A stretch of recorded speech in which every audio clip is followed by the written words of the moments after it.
following is a presentation of Main Street Media, your source for news, sports, and information on Main Street in Middle Tennessee.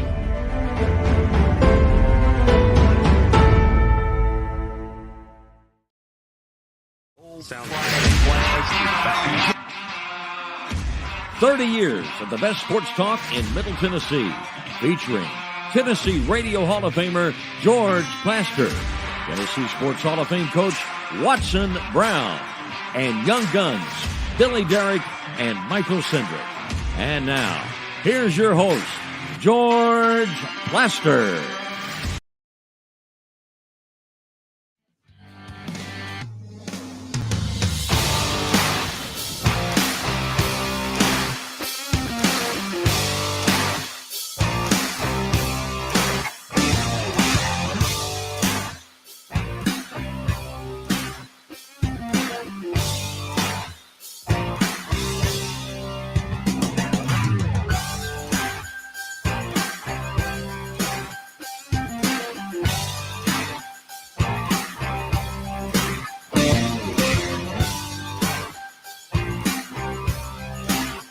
Hello again, everybody. Welcome in. It is a beautiful Wednesday in Nashville, Tennessee.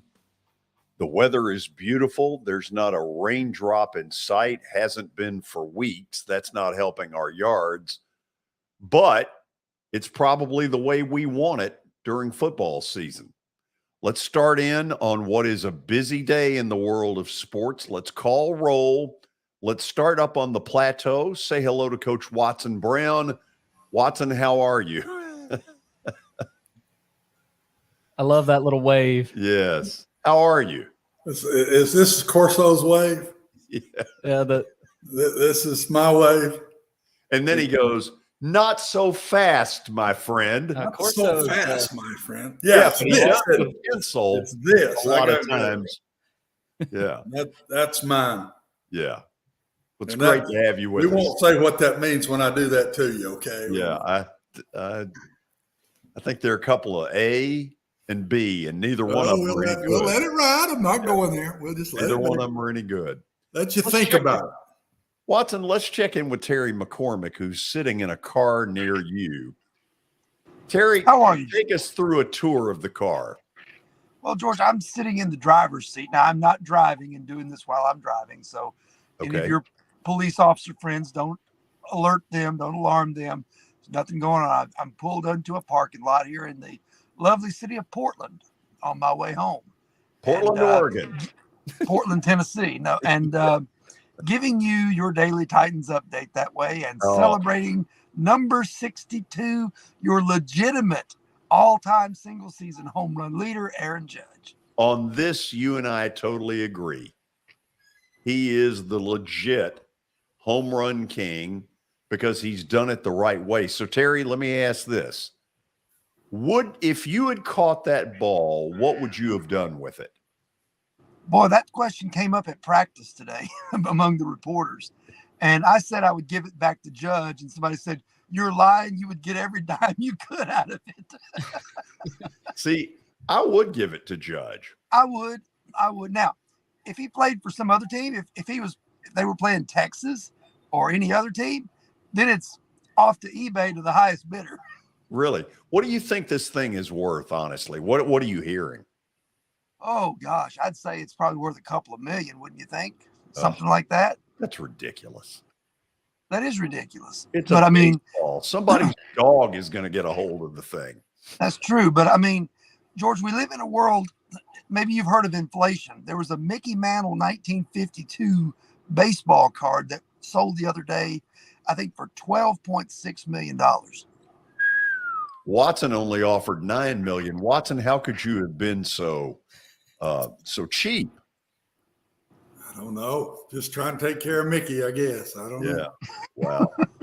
So it was interesting, the various things that came out. Roger Maris's son came out and did something on Twitter about the fact that this is a clean home run champion, which was an obvious shot at Barry Bonds and Sosa and McGuire. And then Bonds came out on Instagram congratulating Aaron Judge. Yeah, it's interesting, because, people are, this is one of those things that people are divided on in terms of, what to do with the steroid era guys, Bonds, McGuire, Sosa, Clemens, that whole bunch. There's some people who would claim that, there are steroid users or suspected steroid people already in the hall now, because there were some people who have tried to tie it to Mike Piazza and David Ortiz. Hasn't really stuck, but those two guys are in while these other guys are not. And I think in some ways, the reason some of these guys are not, especially in the case of Bonds, McGuire, and Sosa, is that they used the steroids to basically assault the baseball record book and the records that are hallowed in the game. And when they accomplished it, a lot of people cried foul. So, Terry, besides that, what did you see today at practice? At the Titans? No, at the Jacksonville Jaguars. Yes. Well, you broke up for a second there. I didn't know. I was just making sure you had switched the topic from baseball to football. But now, hold on. Watson was laughing, too. I'm not the only one. Yeah. Well, hey. I mean, he's so deep into the Yankees, he forgot what he's on here for. Oh, you mean the Titans? All right. I don't blame you. High five you on that one. That's a good one. Restart the clock. I'm telling you, that's a good one. You mean the Titans? Looks like I got. You got. The guys who were missing today from the Titans practice, not that you guys care about the Jaguars, the Titans practice, Bud Dupree, Traylon Burks, Zach Cunningham, Joe Jones, Ola Adeni. Some good news, though. They were able to get Amani Hooker, who missed last week with a concussion, back out on the field. And also they activated Monty Rice, inside linebacker, from the PUP list into his window of practice time to see whether or not they want to activate him back onto the 53-man roster. What's your gut feeling on Burks as to how serious this is, and does he have a chance to play Sunday? I would think he gets held out at least this Sunday. Then you got the bye coming up. I would think he might have a better chance after the bye. This turf toe thing that it was reported to be, that can be a fairly serious injury. And if you don't take care of it and get the proper rest and treatment and rehab from it, it can come back and then make it worse. So I would look for Traylon Burks to be missing this week from practice and the game against the Commanders. Okay. Anything else you want to share with us? Well, you might want to go to TitanInsider.com, George, because I talked one-on-one with Josh Gordon today. He's been kind of MIA in terms of what the Titans have done with him thus far, and gives you an update just kind of on where he is and how he feels like he fits into this offense and how long he thinks it might have to take before he's up to speed and ready to go. Are you hopeful in his situation, or reading between the lines here, do you think this is that he already would be out there?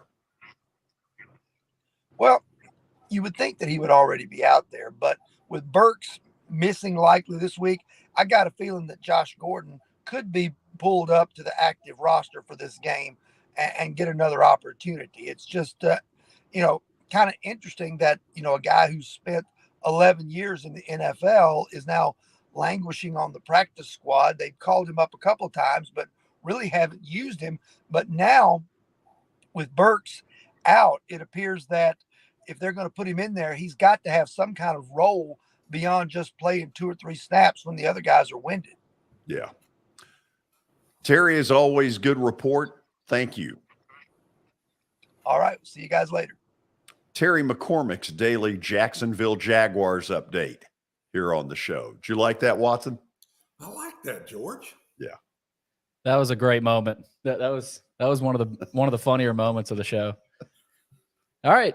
Daily Titans update. That was not the Jags update. That was powered by the Justin Tucker team, as well as Sumner Funeral and Cremation. The Justin Tucker team with Platinum Realty Partners. They are proven to be trusted with your most personal asset. Call them at 615-906-8458. Also, Sumner Funeral and Cremation. They are sharing their family with yours in your time of need. Now with 2 convenient locations in Gallatin and Hendersonville, and online at sumnerfuneral.com. Sumner Funeral and Cremation, traditional, affordable, and dignified. Okay, let's get to the update outside of all this. Billy, where are we starting? We're going to start in Indianapolis. Jonathan Taylor is out tomorrow night, Thursday night football against Denver due to an ankle injury. He didn't practice this week because of the injury. And, I mean, we saw last week he's most of their, not only offense, but most of their team. I mean, that's a huge loss. Watson, this has got a chance to get Matt Ryan absolutely destroyed in Denver. Their front four is going to tee off on Indy.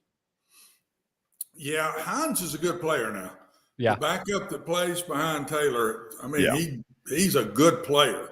I don't think it'll be as big a fall off as you think. And he's better in the passing game than Jonathan Taylor is. So Taylor is a great player. And, he got hurt on that fumble. Yeah, they twisted him sideways and got his ankle underneath him, and that's when he let the ball go from, I think, pain from the ankle. It's what created that fumble when we bent him over. Item number 2. Cole Beasley has announced his retirement. Tampa Bay Bucks wide receiver has announced it. 33 years old. He's been in the NFL for 11 years, 7 of those, of course, with the Cowboys, and it comes after signing with the Bucks just a few weeks ago. So he's going to be a full-time dad and a husband now. So good for him. Here's an ugly thought. Who has played less for Tampa this year? Cole Beasley or Julio Jones? Julio Jones. Oh, man. I don't know if you saw it, but Cole was sitting on a bench during the game late in the game over by himself. I really felt sorry for him. Yeah. These guys have great careers. They try to hang on too long and because they just want to keep playing. And he just wasn't getting any opportunity. I knew he was going to be cut this week. I mean, I thought he would, unless Julio or Godwin or somebody's out for a month. But it was sad to see him sitting over there, knowing all the things he had done in his career, George. But it's NFL, man. It's professional sports. It's professional sports. And you just hope and pray. How many I've had get in the league through football, and a good many of them not have anything when they get out. I wish these guys would just take care of themselves better while they're playing because they think it's lifetime, and it ain't. It doesn't grow on trees. What else, Billy? Well, George, I surpassed this one. This was actually number 2. Mike McDaniel is apparently not upset about the criticism surrounding Tua Tagovailoa and that injury and how they handled that, but he is aware of what people's opinions are. But he says he isn't wasting thought on them. So he's, I don't know, take that with a grain of salt. Good. Let me add to it. I think they've butchered this. I think whether they fell for Tua's little story about his back issue or they wanted him out there just as much as he wanted him out there, what has gone on here is wrong, period. It's wrong. It's wrong, George, and it's wrong on one person's part. Whoever made the decision that he could play, whoever that doctor is, because I'll defend the coach. I never, ever made a decision in my life about somebody playing or not. That was never made by me. Now, if it was as a starter, backup, something like that, but an injured guy coming back, I never, ever made that decision. And I will defend that with the coach. Somebody had to tell him he's okay to play. Now, I'm not talking about a trainer says you sprained ankle, he's still got it, but he's capable of playing. And then I might say, well, he can't run well enough to help us, so I'm not going to play him. But a head, neck, I never, ever touched that. And I'll bet you the coach didn't either. And Tua's probably in the coach's office begging him to play. Yeah. I'll just bet you. I think a couple of things are going to come out. Number one, I don't think Tua was totally truthful. I've been saying that for a couple of days. Yeah. And I think that's going to come out. This whole back thing I think is a load of crap. And I think a lot of the NFL players knew it. On Thursday night when he got hurt, a bunch of them were tweeting out, why is he even out there to begin with? And secondly, Watson, I don't doubt that inside the Miami Dolphins organization, there is a pressure being applied somewhere to get those players back out there as quick as humanly possible. I do not doubt that. Would not argue that with you whatsoever, but that's where you have to have strong doctors. Yeah. I can tell you my trainers that I've had that are really good, and it was the strong ones. No, they could tell I wanted him out there playing. Is he well enough to play? Can you get him back? John Norwick, who was my trainer at Vanderbilt and is still with the Steelers today. Buddy, if he said no, that's it. Yeah. You like those guys that are strong and just stick by what they say. And if this doctor was kind of wishy-washy and then Tua begged everybody, you got to have a strong person in that spot. And I also throw a little of this on the trainer. Where was he in all of this? There's a doctor that makes that decision, but the trainer's right beside that doctor when all this is being done.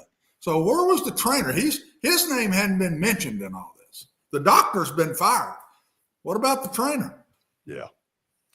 Okay. A little bit of what we're going to do on the show today. There'll be a lot of SEC football talk. In a moment, Billy will catch up with Vanderbilt football coach Clark Lee. Then we'll get some of Watson's take on where Vandy is or where they aren't as they get ready to take on the Ole Miss Rebels Saturday here in Nashville. Then at 5 o'clock, we'll talk with Matt Moscona from ESPN Radio in Baton Rouge. He is wired deep into the LSU football program as they get ready to take on the Tennessee Volunteers. Congratulations to my Bravos.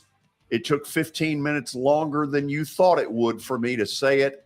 They are National League Eastern Division champions. I'm a happy camper. This is Main Street Media Television.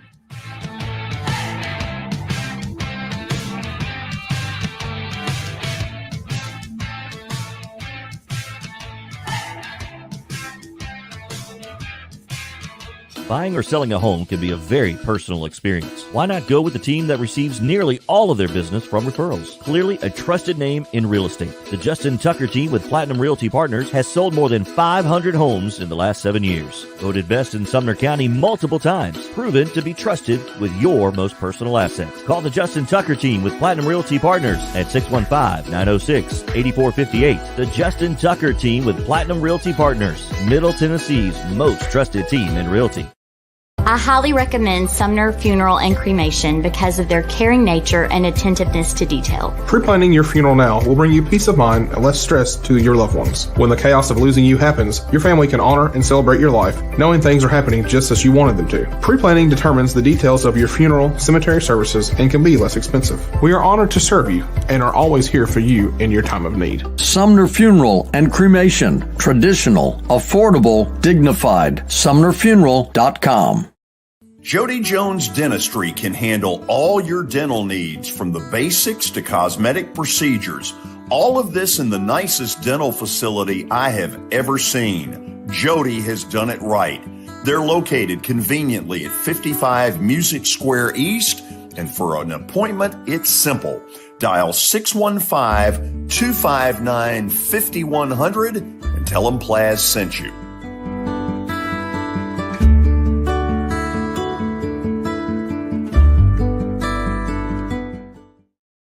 When you're thinking about golf, consider Riverside Golf Links. Under new ownership, the course has improved dramatically. It's now 27 holes, complemented by a 9-hole executive course. Book a tee time now at 615-847-5074 and get ready to enjoy the beauty of golf in the Old Hickory area at Riverside Golf Links.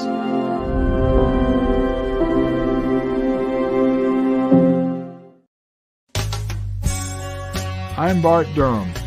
I was sworn in as a lawyer in 1963, and I've been working as a lawyer since then.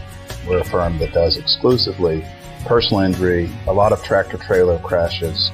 Insurance companies will open up their checkbooks when you force them to. We have systems that work. We get the most money for our clients in the shortest amount of time. I'm Blair Durham. My dad and I want to help. Give us a call at 615-242-9000. This is Eric Berner with Rock Castle Wealth Advisors. I help people in the pursuit of making their money live as long as they do. People hire me because I use a customized, individualized, and personal approach for the person I'm working with. Everyone's situation is different. If you've lost a spouse or a parent and want to make sure your inheritance is utilized and does not just disappear, I can help with that. Call me at 615-235-1058 or email Eric at rockcastlewealth.com.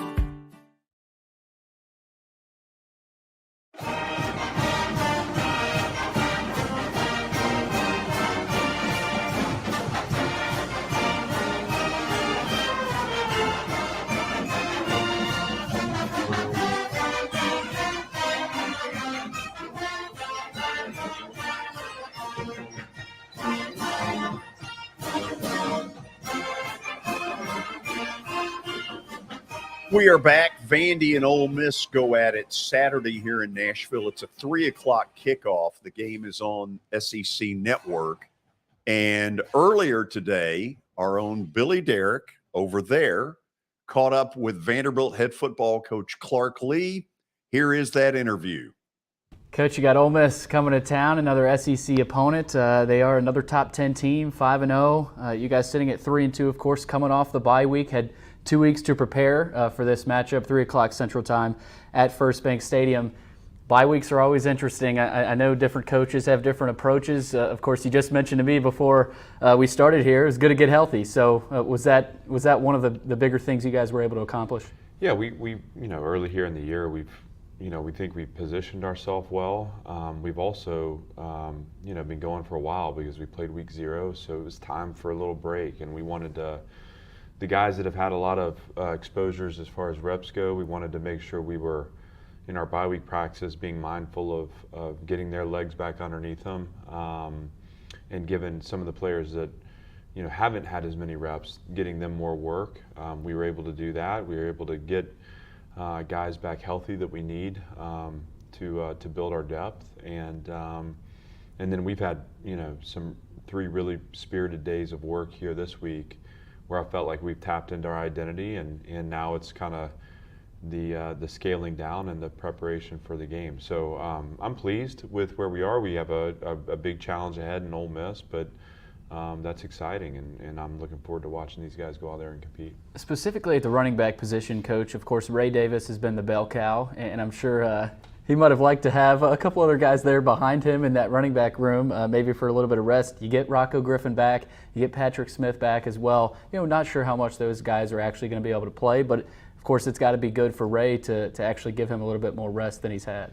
Yeah, well, Ray's a competitor, and I think that he would take every carry in the game if it was up to him, and so would the other 2 guys, and that's what you want. You want guys that are hungry to be out there and to help to impact winning. But certainly for us as an offense, that's 3 really good weapons that give us opportunities in personnel and formation to add a little more stress to the opponent, and having them back healthy. And now, again, particularly with Rocco being having a 3rd week now where he's back and confident and healthy, it gives us a chance to explore kind of how we can help the offense run and the team win.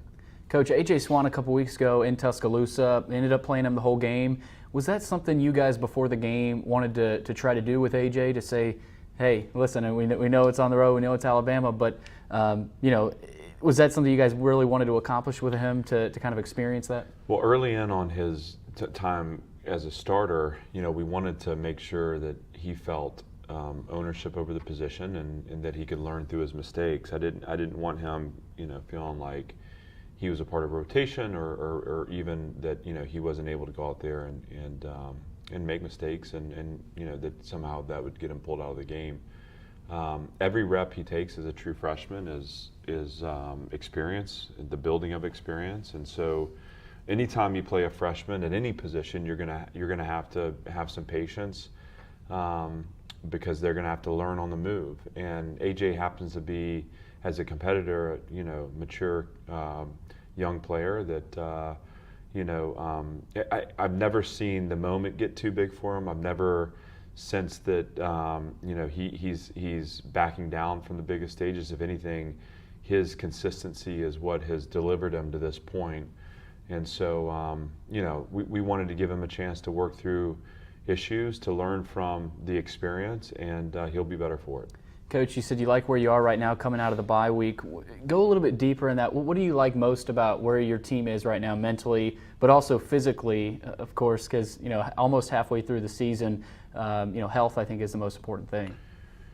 Well, we've been able to get some guys back here in the last 2 weeks that will help us sustain through the season. When you have injuries, it's not just about the loss of a player, it's about the tax on the other players too, because you're not rotating as many people through. And particularly when you play against a team like Ole Miss that has a high tempo offense, you're going to look to get as many people on the field as you can, and we're going to have an ability to do that.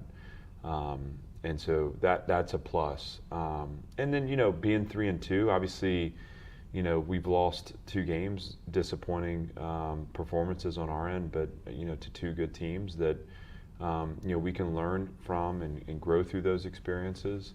On the whole, I feel like the team is in a way different position this year than it was a year ago. Our best football is still out in front of us, and, Vanderbilt controls a lot of what happens down the road. We have to continue to focus on our improvement and our progress. We can't sit back and make any assumptions, and each week we're going to be tested and challenged, and the margins are very thin for us. But it's exciting to be positioned where we are and to feel like, as we continue to get better, that the results will follow as well.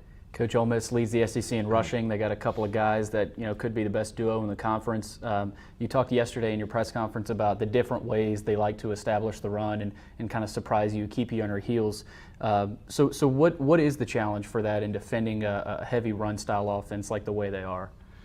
Well, you face different modes or methods for an offense to attack you, and over the course of a career, you see run games like Armies and Navies that the tactics are really challenging.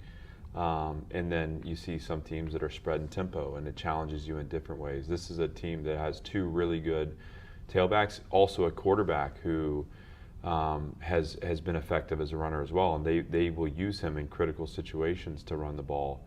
I have a lot of respect for their offensive design. I think it's like by any means possible is the way they approach it, and that's how they're going to score points, and that's how they're going to accumulate yards and convert first downs. So between those 3 people, you're going to be taxed in terms of the strategies, but also you throw the tempo involved in that, and it softens you. And so we have to be focused in each moment to be where we need to be, when we need to be there. With the right demeanor to tackle, because these guys are going to have the ability to break tackles, and certainly if they catch us on our heels off a tempo drive, they're going to be able to score touchdowns. And it's a unique challenge, but again, as a competitor, it's one that you look forward to because we want to play against the best when they're at their best. Returning home for an afternoon kick at First Bank Stadium, you talked about yesterday how you haven't really liked the way your guys have played at home. There's more out there for the team to play in front of the home crowd. A lot of alums coming back, of course, more of a homecoming weekend. Does that add a little bit of excitement, energy, type of buzz around this program heading into an SEC opponent on Saturday? Yeah, it's not something we spend a lot of time on just because we're focused on the play that's on the field, and yet we'll draw energy from that because any player or any team does. We want to put together a high-level performance in front of our home crowd and in our home stadium, and that's what I'm referencing. Being disappointed. It's not. We've been too inconsistent at home, and I thought against Elon we put together a really good first half, and then just didn't play true to form in the second half. And against Wake Forest, we allowed them. I loved the spirit that we came out with in the game, but we allowed them to create distance between us based off turning the ball over. And I would like to see this team come out and play to an identity. To be a tough and high effort team for 4 quarters, and to really take control of all the things that we have control over, and that's our own performance. So let's execute ball security. Let's see if we can get Ole Miss turned over. Let's see if we can gain possessions for our offense. Let's see if we can control the game offensively and convert on drives and extend drives and score points. And then next thing you know, you're in a tight game late, and that's when we're going to call upon that home crowd to give us the advantage. But it's an exciting thought, an exciting vision. We got work yet until we're putting the ball down, but we'll be fired up to play this game. The Ole Miss Rebels rolling into Nashville for a 3 o'clock kick on the SEC Network. This is Coach Lee of Vanderbilt football. Coach, thanks for taking the time. Great to be with you. Watson, let's start. We'll, in the next segment, get into where we think they are as a program, but tell me a little bit of what your early thoughts are on A.J. Swan. Oh, I think he's played really well for a young guy that's not played yet. I see a confident kid. I see poise and confidence in him. To me, George, you can't have poise if you don't have confidence. Poise comes from confidence. Confidence don't come from poise. It's you got to have the confidence piece first. And I haven't seen him bat an eye on going out there no matter who it is. So I think he's going to be a really good player. How quick will he become that?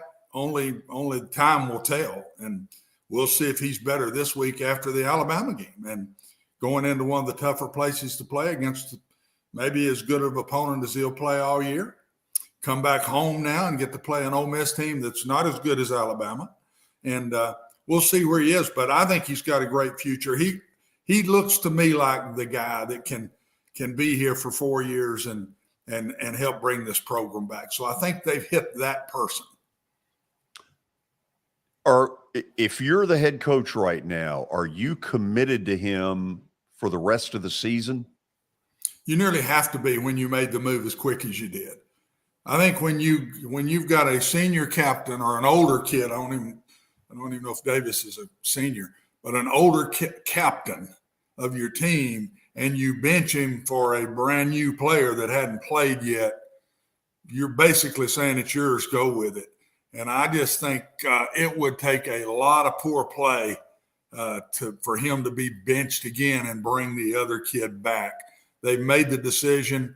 They know he's young and he's going to make mistakes. I think they made it in a way of we'll grow with him as he grows, and this football team will get better as he gets better. Watson, I guess I'm a little baffled. There's a third quarterback, Ken Seals, who was good enough a year and a half ago to be a starting quarterback, and I sit and I look around at a Texas A&M that's got quarterback problems. I look at an Auburn that's not quite sure where their quarterback situation is. Are you surprised that Seals hasn't left and at the end of the season doesn't, if he has a desire to play, doesn't he have to get out of here? Well, he for sure does now if he desires to play. If he desires to stay and help in any way he can with a positive attitude and get that Vanderbilt degree, more power to him. It's his call, but he will leave at the end of the year if he desires to play, because this offense was taken away from what he does and put into two guys of what they do best. And what Swan does best, what Davis does best, does not fit Seals at all. So I think the change of offense basically took him out of the picture. And so big decision he will make in December. He will have that redshirt year because he played as a freshman, I think. Best I remember he did, right? Yes. So he'll have a redshirt year to be able to go somewhere and have maybe 3 years still to play. That's going to be interesting to watch because I've had many Vanderbilt kids that were going to be backups and help the team and that stayed because they wanted that Vanderbilt degree and they were very willing to play the role that I wanted them to play and did it with a very positive attitude, George. A lot of kids don't leave those type schools, Vanderbilt and Rice being two I was at, because they came there as much for the degree as they did to play football. And so that's a big decision to make. Okay, after the break, Watson and I are going to talk about the Vanderbilt program. They're 3-2 right now. What is it? Where are they? Where are they not? What do they got to do to start getting a little more attention from everybody? Stick around. This will be an interesting discussion. This is Main Street Media Television.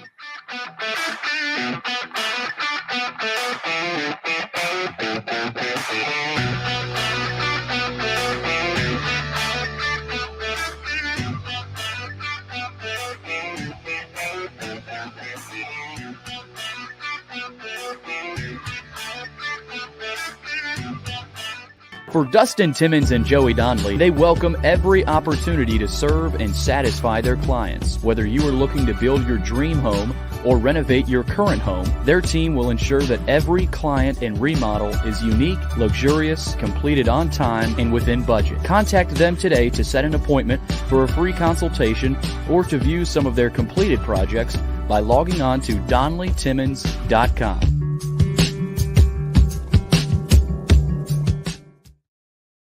At WellSkin Dermatology and Aesthetics, we pride ourselves in providing access, innovation, and a patient experience second to none. Access to care and treatment when you need it. Innovation with medical-led cosmetics and various on-site technologies for full-service treatments with a customer experience that is calming, casual, and effective. Independently owned, providing medical, surgical, pediatric, and cosmetic dermatology and more. Visit WellSkinMD.com to schedule your appointment today. WellSkin Dermatology and Aesthetics. Access to healthier skin.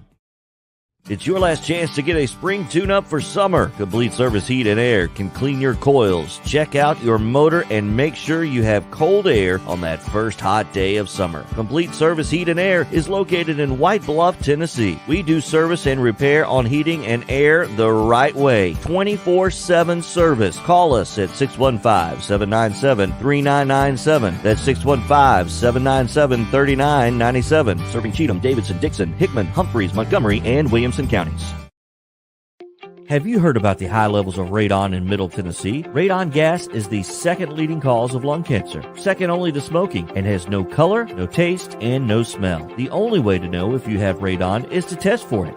Duret Radon Mitigation offers testing for small and large-scale residential and commercial properties, plus mitigation services. Visit DuretRadonMitigation.com to request testing or get a free estimate for mitigation. That's DuretRadonMitigation.com.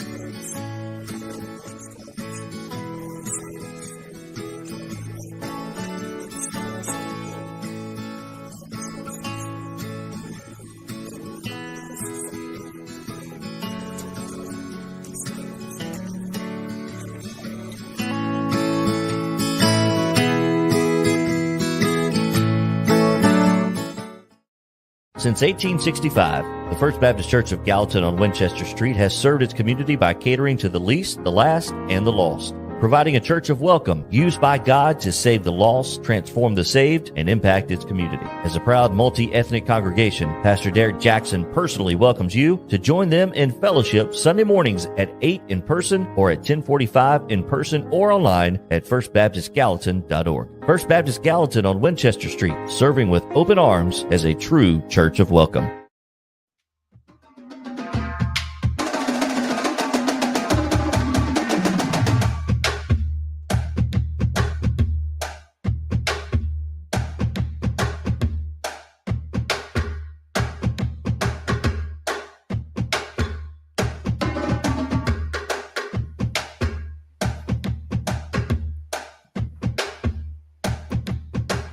Sounds like the Titans drum and bugle corps is alive and well as we welcome all of you back. So, Watson, I've been pretty consistent in my belief that Clark Lee inherited a pile of crap when he took over this program. I have no idea what Derek Mason's staff was doing, but what Clark was left with, I wouldn't wish on anyone trying to compete at the SEC level. My gut feeling at the moment is Clark has done about everything that one person humanly can do. How about you? Yeah, I do. I've said that before. I think they've coached them much better this year over last. I think that was a growing pains kind of year. Also with coaches and learning to coach in the SEC and what you're going to go against, what style of stuff you can run, what you can't with the players you have, the discipline, the confidence, just everything is better in a coaching way. That's what I've seen so far this year. I think they're better as players. I think there's more talent in the program than when he walked in. I think they're about a quarter of the way there. Where I think the skill players are pretty solid. They can line up in the SEC and play, especially on the offensive side. Especially on the offensive side. I'm not sure about cover guys just yet. Where I think they're still short is talent and depth in the offense and defensive lines. And I'm talking about mature talent. You can't bring a freshman in unless it's one of those 5 stars that's just different than everybody. You can't bring those guys in and just say, well, he don't look that much very talented. You can't be talented till you get bigger and stronger and faster when you walk in. So, but George, I think we're going to know. I think Saturday is a big look and see where they are, because Ole Miss may be ranked in the top 10. That's not a top 10 team. That's my personal opinion. They're not a two-way bunch. They don't throw it near as good as they did last year. They run it well, but their quarterback makes a lot of mistakes. The defense is solid, but it's not Alabama and Georgia. And I don't even know if it's LSU. And so I'm anxious to see where they are. I'm anxious to watch them against Ole Miss, against South Carolina, against Missouri, against Florida, because I don't think Florida's near the old Floridas that we've seen in the past. So I want to see them against those 4 and see how they hold up. But what I think I'm going to see is what I just went over. And he's just got to keep going. He's got to keep recruiting, developing, and coaching. Those 3 things. Keep recruiting. You really got to develop them at Vanderbilt, because you don't get the 5 stars. You're getting 3 stars and maybe a 4-star here and there. But you're playing 3 stars against 5 stars in the SEC and a lot of these schools.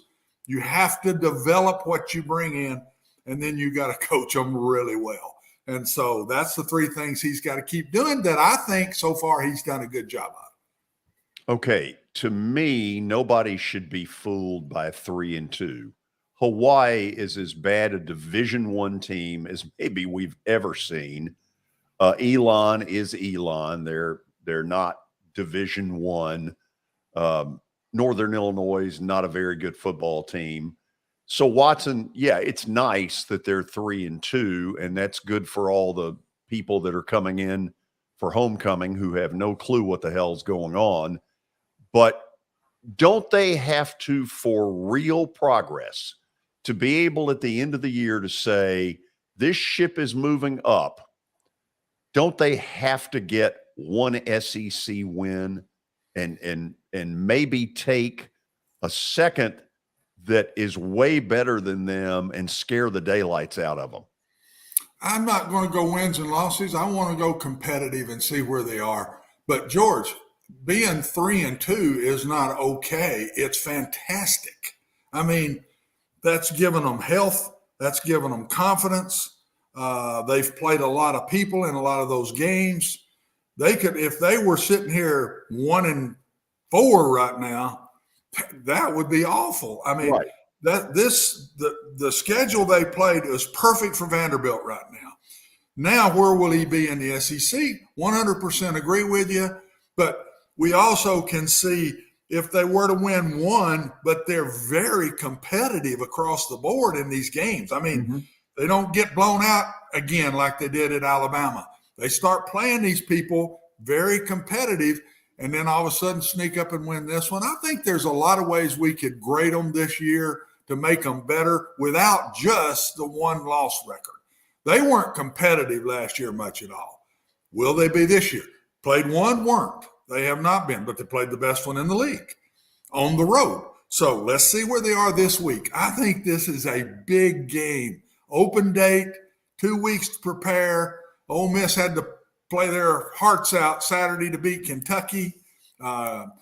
Pretty banged up. There were people left the game for Ole Miss that were banged up. I just really believe I want to see the competitiveness. I think they should be able to compete in this game a whole lot better than they did the Alabama game.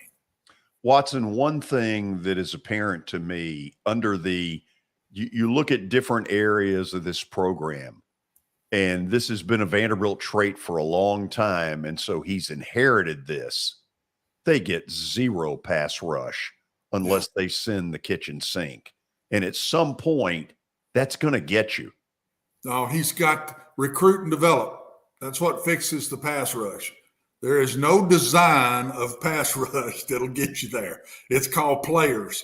I always said you can tinker around with less players on offense. On defense, you got mano a mano, you got to line up. Yeah, you can bring a blitz here and there and maybe stop a drive. But if you want to rush the passer like a lot of these SEC teams can, like LSU can, that's fixing to play Tennessee, it's players. And he's got to recruit. And he's a fourth of the way there. The first real class that he's brought in this year is solid. Got to keep going. And honestly, I always felt like they got to get better every year, which in my first couple, it didn't. We did not bring in enough good players. And then finally, late in my time, we did. George, you look back and look at those last two classes that you watched play after I left and watched them as freshmen and sophomores when I was here. And you watch what we played with early in my time, daylight and dark. It's recruiting, and he's got to get better players. And so far, he has improved that, but he's got a long way to go. Watson, in the interview with Billy, Clark Lee said, we have not played our best football, or something like our best football is still ahead of us. In your mind, what is their best level of football? What can they achieve? What they do best, they got to be better at. You can't turn it over like you did Wake Forest. You turn it over 3 times, you have an intercepted pass for a touchdown. That may work at Alabama here and there. It ain't going to work at Vanderbilt. So you got to take care of the ball. They just got to play better. And I think they can play better on offense. This offense should improve week to week. I worry on the defensive side that I'm just not sure how good we are. And when you can't get a pass rush, and then, 385 yards against us at the half against Alabama. Yeah. 385 at the half. It's a lot. That's not getting on Clark at all. I think that's talent. I think that's what still he's inherited. It's still what he's dealing with. And, George, I guess I'm going to defend him either way here. If they get better, that's great. We see they're better. But if they don't, everybody can't just fold the tent and say, here we go again. Give the guy a chance to go recruit and develop another couple of classes and then see where it is. And that's when you're going to know. Watson, listen, if it sounds like I'm coming off critical of him. No. You don't. I'm not, because he inherited a joke of a program. Their big claim to fame was putting a girl out there at Missouri to kick a ground ball, and she's a hero. Really? I didn't take it that way at all from you, George. And I've talked to you off the air about this. We both feel the same way. I don't know what else he could have done up to this point. He's just got to keep going. And as I would tell him, put the blinders on and just keep going. And don't let the ups and downs change your thought process. Just keep doing what you're doing, and don't listen to the fans that I love, but they're going to be up and down. That's just the way it is. They're going to be that way. And that's no disrespect. That's passion within the program. Yeah. Listen to Tony for Tennessee when he comes on with us. There's passion in his voice, and he goes up and down a little, even though he understands more. But that's the part coaches can't get into, and I think sometimes we do. We get into what the fans feel, And that's a bad trait when you go there. And I learned that some ways, sometimes the hard ways. Because you start listening or trying to please the fans, then you start getting out of your true philosophy of what you're trying to do, George. And so far, I don't think Clark has done that. But now he's got 7 more SEC ball games to play. And I keep saying, it ain't Ole Miss. It's Ole Miss. Then it's Georgia. Then it's South Carolina. Then it's Tennessee. On and on. That's what you got to find a way to get through. It's not just Ole Miss Saturday. You and I had a long conversation the other day about we beat Florida, then we come back home for Ole Miss when I was in my middle late, I guess, time at Vanderbilt, and doggone, we got Ole Miss beat. And we kind of let them get an onside kick. They score late and beat us. That's the grind right there. It's the grind that he's got to just keep fighting through. Okay, I want to ask this, and give me about a minute on this. You're the perfect person to ask. You've sat in that chair. There are a lot of smart football coaches that have not won big at Vandy. You all didn't just get stupid when you came here. But there is a point where a coach looks and says, I am beating my head against a wall. I've had enough of this fight. What kind of advice would you give him as he goes through this? Put the blinders on and keep doing what you believe in. And if you see what you're trying to do isn't working, then be willing to change to figure something out. George, I got middle of my way at Vanderbilt, and I knew I couldn't get it done.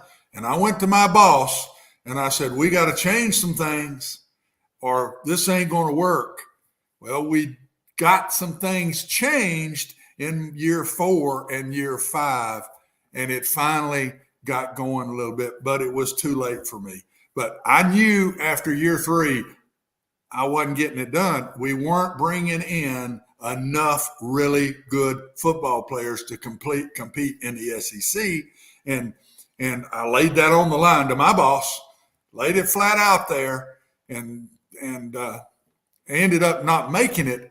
But we did finally get some of the things that I wanted done, meaning got McGugan built, got better players, and I'm not going to go into how, but got better players into the program in those last 2 years. And Clark's he'll know. I'm telling you, he'll know if he's getting it done or not. And I did, and I think he will too.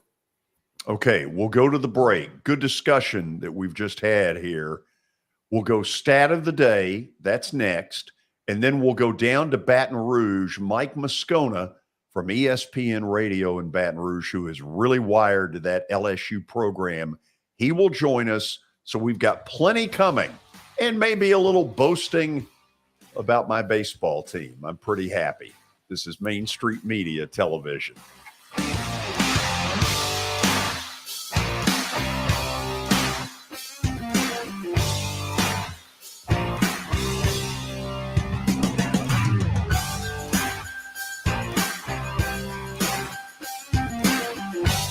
Serving Williamson and surrounding counties, Bone and Joint Institute of Tennessee offers comprehensive orthopedic care with 16 subspecialized physicians. Our practice provides high-tech care with a hometown touch. We offer physician clinics, physical and occupational therapy, advanced imaging, and surgical services, including interventional procedures. Call us at 615-791-2630. We're Bone and Joint Institute of Tennessee. High-tech care with a hometown touch. The high school football season is here, and nobody handles Friday nights better than Main Street Media. Here's Zach Womble with details. That's the name of the game here at Main Street Media and Main Street Preps. Is, we've been doing this for a long time now, and I think you hit on it. We've got an army of reporters across all of Middle Tennessee. I think there's about 130 schools in the Middle Tennessee area, and we try to cover all of them. We cover about 11, 12 counties at this point. And those Friday night shows, it's we're gonna show that off. We're gonna showcase the talent that we have on the field with reporters across several mid-state games on the weekly basis. So whether you're in Williamson County, whether you're in Giles County or Murray County or Montgomery or Robertson or anywhere in between, we're going to have you covered from 6 to 11. Friday Night Live is presented by the Tennessee Highway Safety Office, where fans don't let fans drive drunk.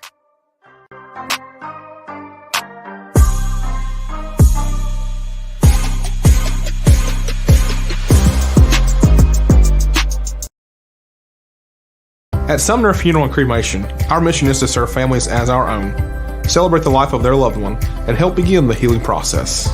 My whole family, including my wife and my mom and siblings, were very happy with the treatment that we received. I would highly recommend Sumner Funeral and Cremation. We offer funeral, burial, cremations, and pre-planning services. Sumner Funeral and Cremation. Traditional, affordable, dignified. SumnerFuneral.com.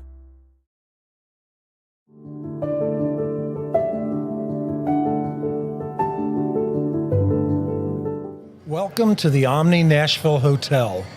Urban elegance with a vintage touch. Our 800-room hotel opened up in the fall of 2013 with 746 guest rooms and 54 suites.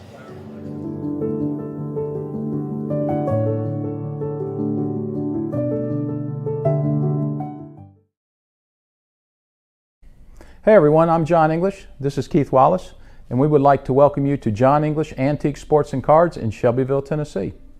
We specialize in graded and ungraded sports and non-sports cards, vintage wax boxes, and unopened cases. We have a large selection of PSA graded cards. We also specialize in old sports collectibles, baseball, football, basketball, golf, and tennis. You can find it all at John English Antique Sports and Cards. We are happy to be associated with Nashville's greatest sports antique, George Plaster.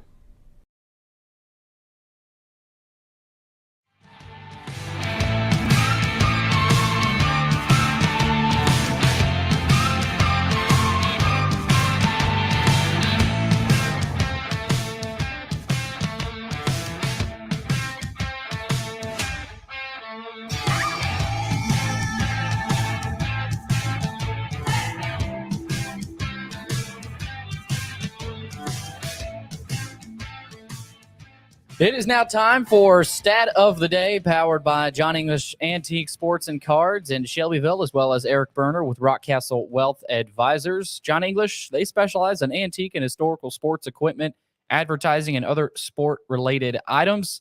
You can find them Tuesdays through Fridays from noon to 5 o'clock and Saturdays from 10 a.m. to 5. Visit them online at johnenglishgradedcards.com. Also, Eric Berner with Rockcastle Wealth Advisors. Call Eric at 615-490-7052 or visit them online at rockcastlewealth.com for more information. We roll now into today's Stat of the Day. And we add this in right here, just like that. Which NFL wide receiver has the all-time record for the most receptions in a single season? And a little hint, he is a current receiver. Thought that was interesting. Watson, Norman Jordan ever play in the NFL? I hope he's listening. Oh, no, he never made it. That's boy, he and Alama Matthews. Alama did. He played with the Falcons for quite some time. So we pulled one out of our rear end yesterday. And I don't think we're going to do that again here. But let's think through some guys that catch a lot of footballs. For the most receptions in a single season. Cooper Kupp had well over 100 a year ago, but in a 17-game season, it doesn't mean what it used to. It means 6 a game. Not that that's chopped liver. I don't think it's Cooper Kupp, but help me. Any names coming to you at all? Well, that's the first one I had. I'd say was Diggs one of those up there that caught a bunch? You might be right about that. Stephon Diggs in Buffalo had a big season. I don't know why. I don't think it's either one of them, but I can't come with a better name right now than what you're giving me. Wide receiver has the all-time record for most receptions in a single season. Well, let's think about who the receivers might be. Who by teams? Who's the better passing teams? Let's name those real quick. Kansas City. Tyreek Hill. He's the only one that would have him or the tight end. That he went deep so often that would reduce. What about the tight end? No, I don't think a tight end would be all-time reception leader. Well, okay, but tight end says here current wide receiver. Yeah, so that's not him. Okay, Buffalo. We've named the best one on that bunch. That's the two best passing teams in the AFC. Who's the NFC's been the best passing teams? Well, Green Bay, but there hasn't Devontae Adams. Devontae Adams would be a thought now. You want to go with him? Devontae Adams. The Saints were real strong passing Michael team. Thomas. Michael Thomas.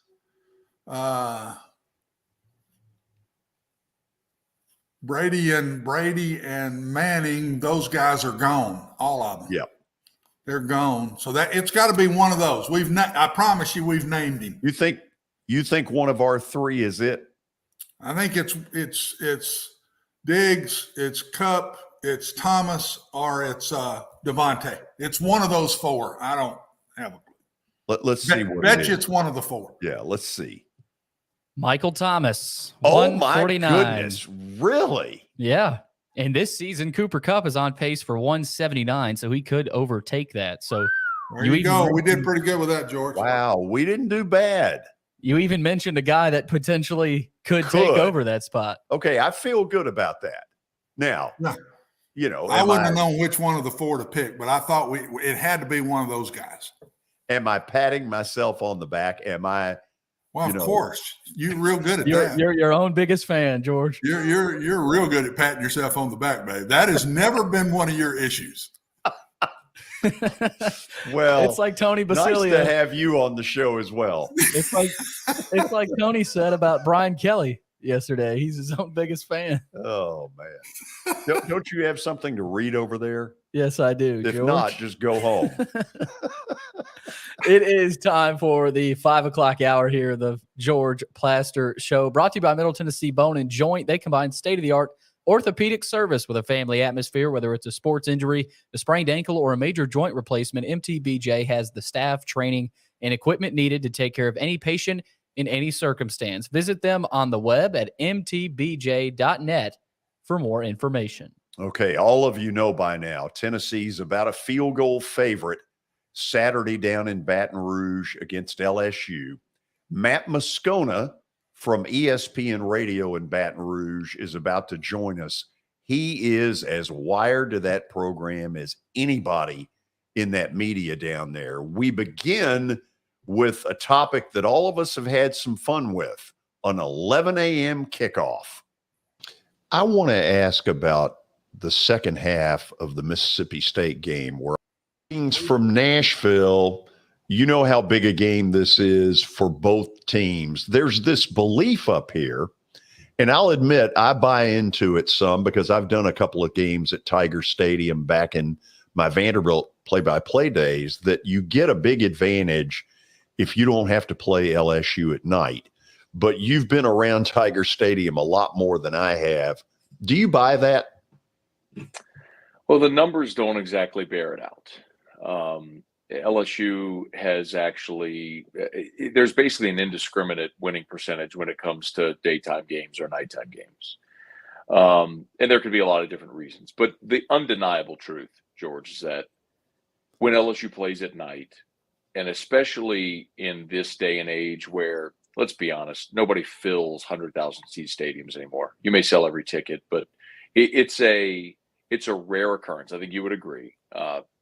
Tennessee against Florida a couple weeks ago was an awesome environment. Those are still one-offs. It's rare that you fill a stadium and have it full-throat, fever pitch for all the reasons people know. Home viewing experience is too good, traffic, parking, cost, all that stuff. This game with Tennessee had the potential to be one of those really special nights in Tiger Stadium. I think it's going to be a great crowd. The game is sold out, and I think people will be as ready to go at 11 a.m. as they can be. And I have seen some great environments during the day in Tiger Stadium. I would argue, one of the top environments I've ever seen was when LSU played Georgia in 2003. Georgia was in the top 10, and LSU went on to win a national championship that year. That was a day game, and it was as good an environment as I've ever seen. So, long way of answering your question. I absolutely believe that playing the game at night would be a bigger advantage for LSU, no question. But I don't think that LSU is allergic to winning in the daytime either. I'm going to get asked this at some point. I don't really know the answer. Does LSU try to say to the league office, look, this is a special deal. Alabama doesn't care whether they play in the daytime or night, but Tiger Stadium at night's a totally different deal.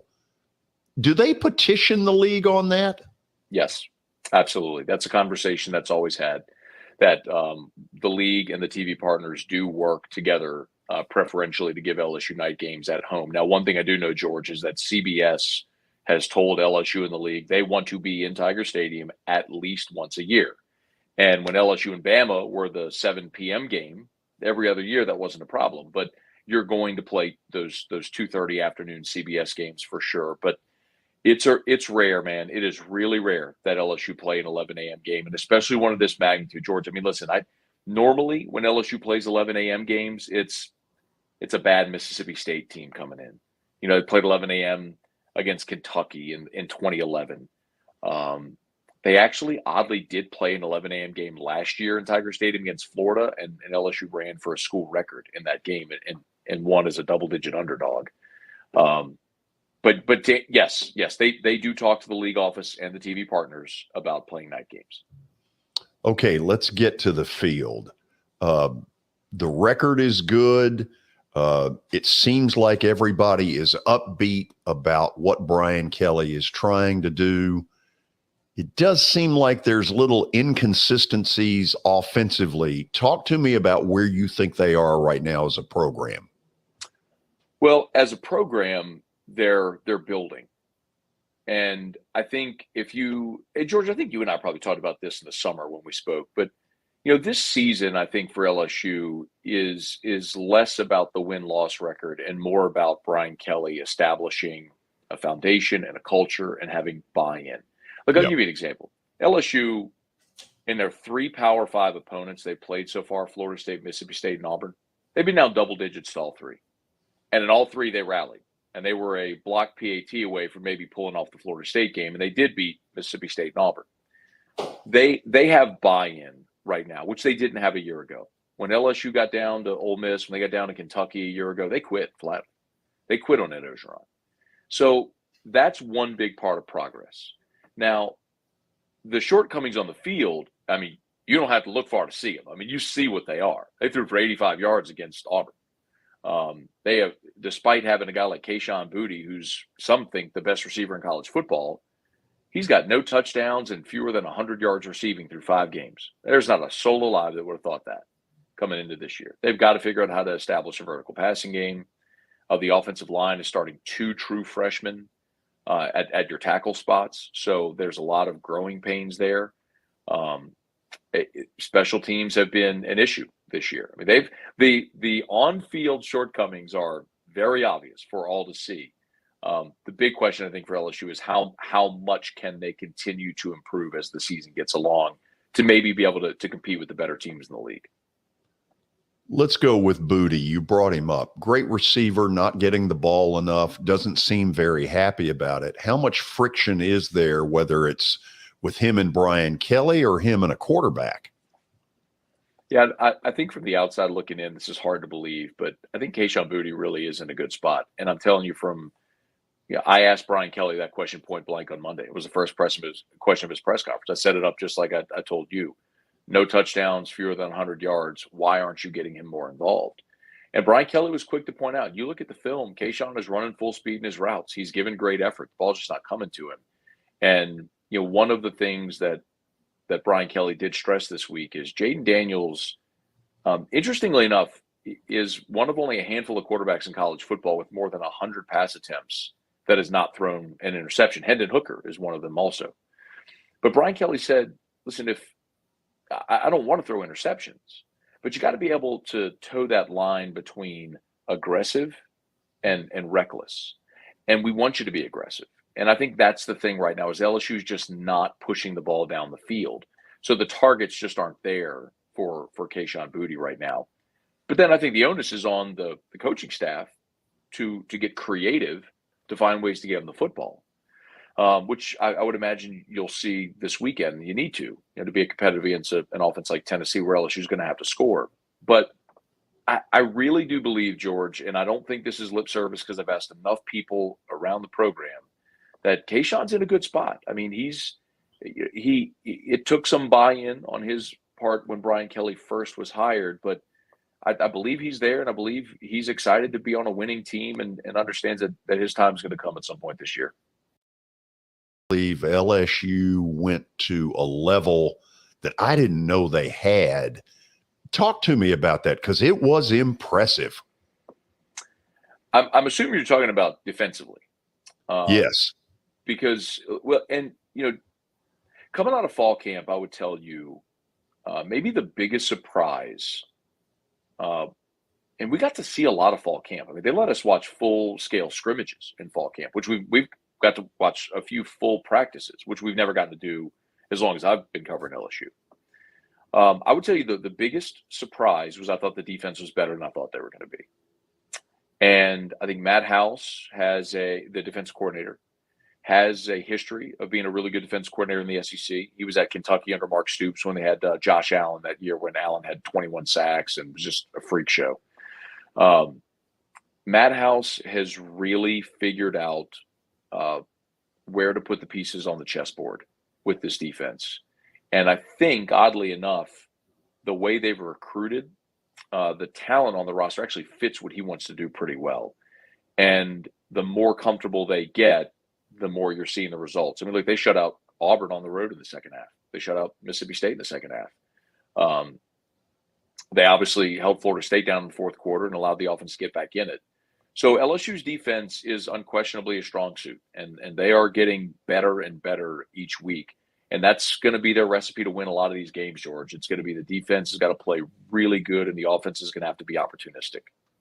Is their biggest fear Saturday that they get into one of these things where defensively they're out there for 90 plays because Tennessee just keeps doing and doing and doing, and you know where I'm going with that? Isn't that everybody's fear against Tennessee? Well, I think it is. I mean, they're the fastest team in college football.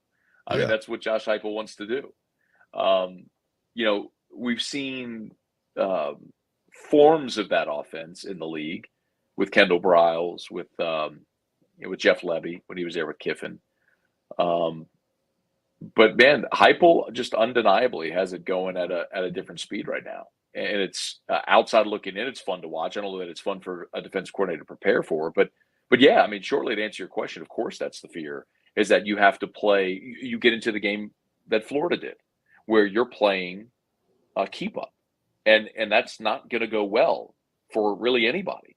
I think the roadmap to beating Tennessee is more what Pitt did, and play a game in the 30s, probably the low 30s, where you assume in a given game that a team has usually on average 12 possessions. And if you have 12 possessions, can you get off the field 6 times? And if in the 6 scoring drives, can you hold them to 3 field goals?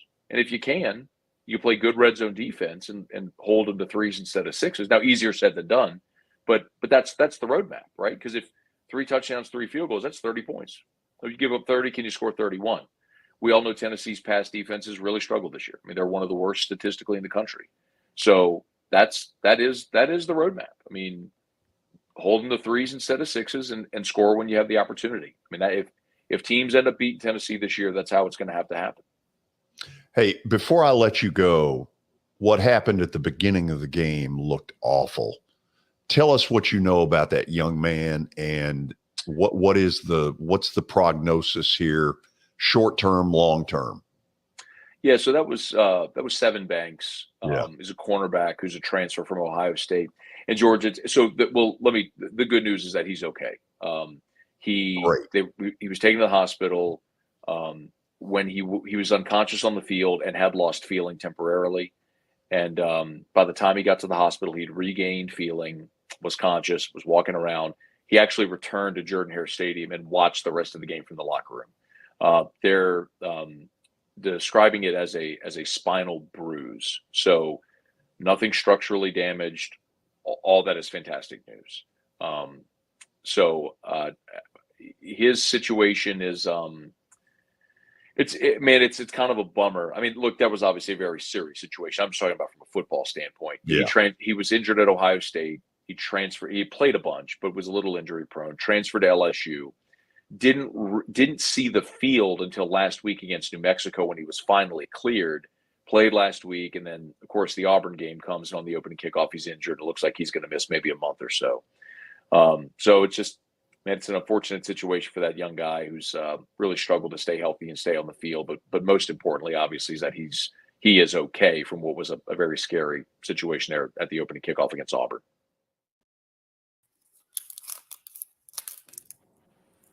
Watson, you think Tennessee's going to win this game, don't you? Oh, absolutely. Yeah. Okay. I think it'll be tell me closer why. than. Well, I just don't think LSU can outscore them. I don't think LSU can score in the 30s.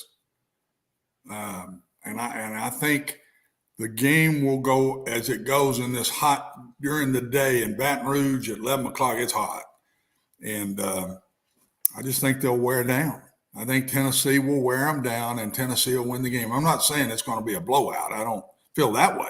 But I just don't see a scenario where LSU can win the game, George. They're just not good enough on offense.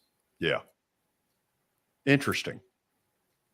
Let's do this, Watson. We'll go to the break, and then we'll check in on what is today, the final day of the Major League Baseball regular season, but really inconsequential. Try saying that a few times, because the pairings are now set. Yeah. Once Atlanta clinched last night, it's all done. We'll show you what is what and give you some opinions when we come back. This is Main Street Media Television.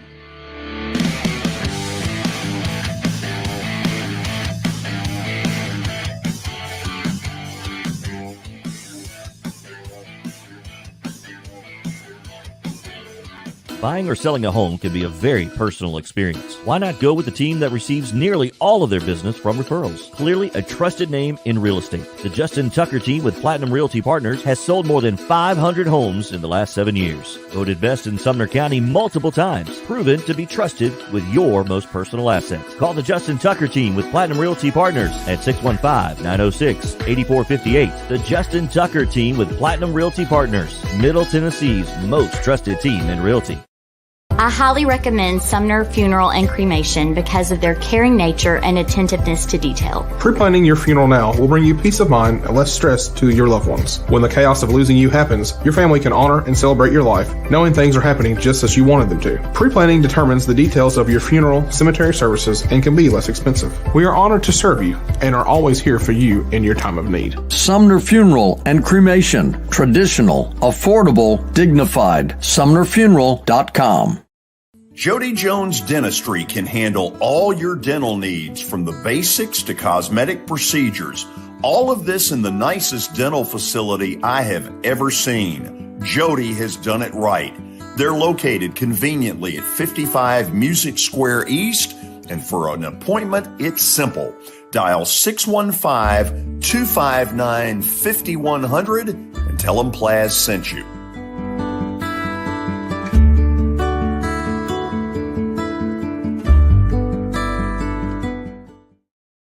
When you're thinking about golf, consider Riverside Golf Links. Under new ownership, the course has improved dramatically. It's now 27 holes, complemented by a 9-hole executive course. Book a tee time now at 615-847-5074 and get ready to enjoy the beauty of golf in the Old Hickory area at Riverside Golf Links.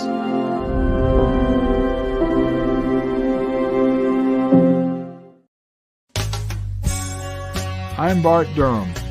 I was sworn in as a lawyer in 1963, and I've been working as a lawyer since then. We're a firm that does exclusively personal injury, a lot of tractor trailer crashes.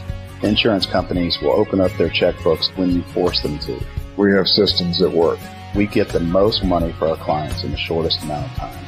I'm Blair Durham. My dad and I want to help. Give us a call at 615-242-9000. This is Eric Barner with Rock Castle Wealth Advisors.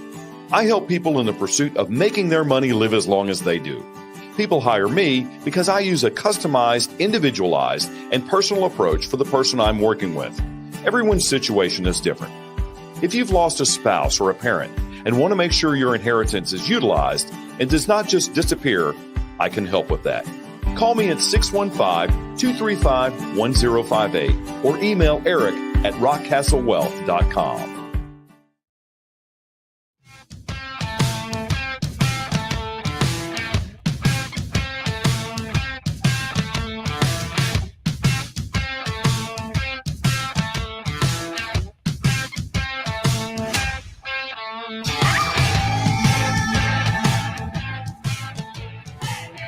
Well, as all of you know, there are at least two things in life that are certainties.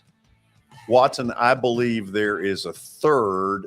I'd like you to name the three, if you would. Death, taxes, and Braves win pennant races, right? That's not where I was going. Where are you going? But you're absolutely right. So big check mark to you. Death, taxes, and the networks will put either the Mets or the Yankees in prime time. If you're looking for Atlanta to be prime time, it ain't happening. No, we know that. Yeah. That's not happening. So let's look at where all of this is right now. And Watson, let's start in the left-hand corner, where Cleveland, as a 3 seed in the American League, will take on Tampa Bay. And the truth of the matter is that Cleveland is a big surprise. Terry Francona has done one of his best managing jobs to get them there. Yeah, absolutely. And that's not an easy route right there to me for the Yanks.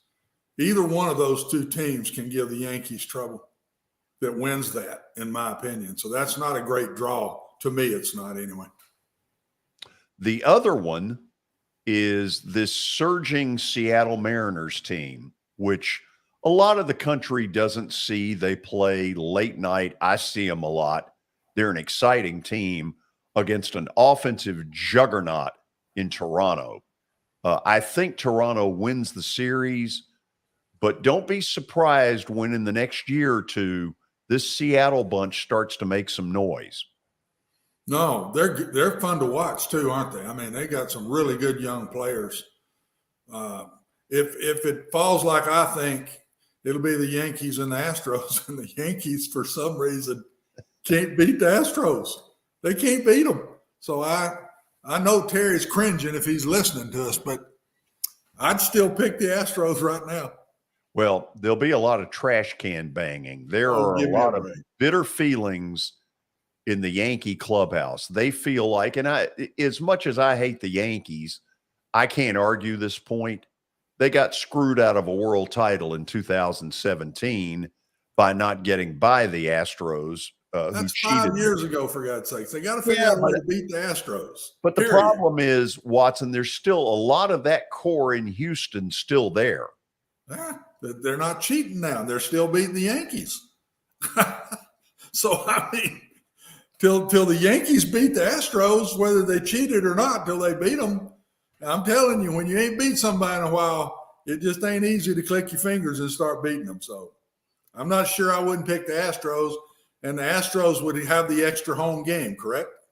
Yes. So I think it'll be Yankees and Astros, and I'm picking the Astros to beat the Yankees. Is this one of the better baseball runs? I know, yeah, they cheated, but to sustain it even these last couple years, it's pretty incredible. Yeah, it's gone kind of quiet and unnoticed a little bit because of exactly what we just put out there. If that series were to happen, Yankees and Astros, the storyline is not going to be about the consistency of the Astros over a 5-6 year period. It's going to be they cheated. Right. They cheated, and here was the fallout. A.J. Hinch got fired. Lunau, the GM, got fired. The owner, a lot of people think he knew. So, Watson, you know as well as I do, if they play again, that's the storyline. And if the Yankees let that be the storyline, they're going to lose again.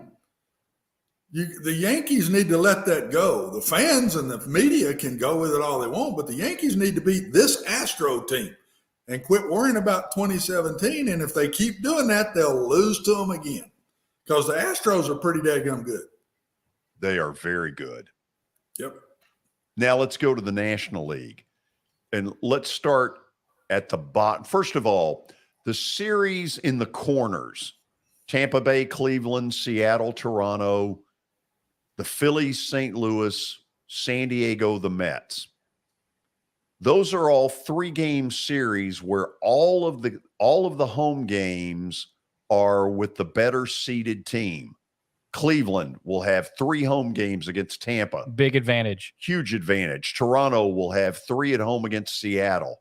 St. Louis will have 3 at home against Philly. And that Cardinal bunch, they love their baseball. That'll be a very difficult environment for the Phillies. The Mets will have 3 at home against San Diego. Watson, I fully believe the Mets are going to win that series against the Padres. I want them to win it because I think they can again do the Braves a real favor. I think the Mets can go toe-to-toe with the Dodgers, and I think they can win that series.